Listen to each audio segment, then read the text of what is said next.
Hello, আসসালামু আলাইকুম ওরহমতুল্লাহি ওবারাকাতু। বাংলাদেশ থেকে আমি তারেক রহমান বলতেছিলাম। আপনি কে বলছেন? দয়া করে পরিচয় দিন, তারপর কথা বলুন।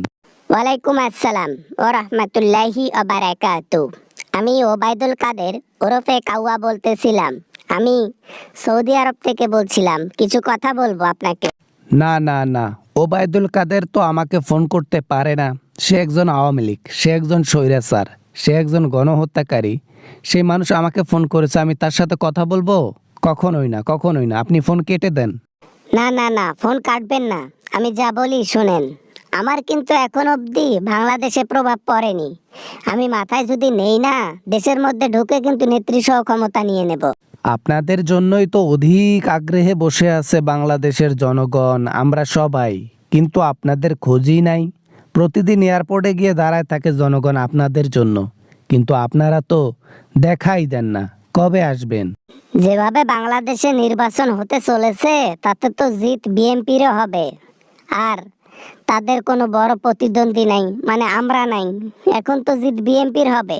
দেশের মানুষ যেখানে ভোট করবেন, দেশের মানুষ যেখানে ভোট করবেন, সেখানেই জয়লাভ করবেন তারা, যাদেরকে জনগণ ভালোবেসে ভোট দেবে। তাই, কিন্তু আমি তো যতদূর পর্যন্ত জানি, জামাতের ওরকম হ্যাটাম নাই যে বিএনপির সাথে টক্কর দিয়ে তারা জিততে পারবে নির্বাচনে। জিত ওই বিএনপিরই। যাক, আলহামদুলিল্লাহ। যদি জিত লাভ করি বা যদি জয় লাভ করি, তাহলে বাংলাদেশের জন্য ভালো করব, জনগণের জন্য ভালো করব, যতদিন বেঁচে থাকবো, এই আর কি। আমি যতদূর জানি, আওয়ামী লীগের রাজনীতির চাইতে বেশি, মানে বেশি বেশি মানে আওয়ামী লীগের চাইতে বেশি আর কি বিএনপি খাতারনাক। আওয়ামী লীগের রাজনীতি বিএনপি করে না। উল্টাপাল্টা কথা বলবেন না আপনি, ওকে? আপনাদেরকে যে মানুষ ভালোবাসে না, এটার প্রমাণ আপনারা পেয়ে গেছেন। লজ্জাও লাগে না আপনাদের? লজ্জা লাগবে কেন? টাকা হইলে সবকিছু হয়। শুনতেছি নেত্রী আমাদের দিল্লি থেকে টাকা পয়সা ছড়াবে বাংলাদেশে, যাতে নির্বাচনটা বন্ধ হয়। নেত্রী টাকা পয়সা যতই ছড়াক না কেন, আপনাদের বাংলাদেশের লোক আর পিছু হাঁটতেছে না।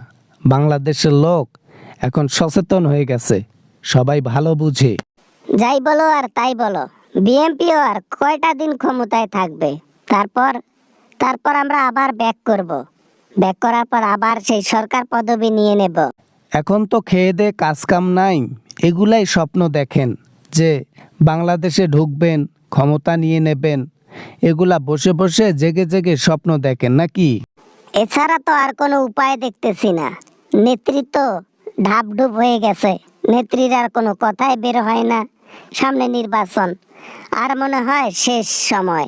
তোমাদের সময় আরো অনেক আগে ফুরিয়ে গেছে। এখন যে আশা নিয়ে বসে আছো, এ আশা তোমাদের স্বপ্নই থেকে যাবে, বাস্তবায়ন কখনোই হবে না। বুঝছো? কাটি দাও। হোক, সমস্যা নাই, অপেক্ষা করব। কবে কবে কবে বিএনপি ক্ষমতা ছাড়ে, তারপর আবার আমরা দেশের মধ্যে ব্যাক করব, একেবারে ফায়ার হয়ে। দেখা যাক কি হয়। তবে বাংলাদেশের লোক যেভাবে অপেক্ষা করতেছে তোমাদের জন্য, বিগত 500 বছর পরেও দেশে ঢুকলে মনে হয় জনগণ আর ছাড় দিচ্ছে না। জনগণ জনগণ জনগণ, জনগণকে যে আমি কি করব সেটা আমি নিজেও জানি না। আর জনগণ তোমাদেরকে যে কি করবে, সেটা জনগণ ভেবে চিন্তে রেখেছে। ঠিক আছে, খালি অপেক্ষার পালা।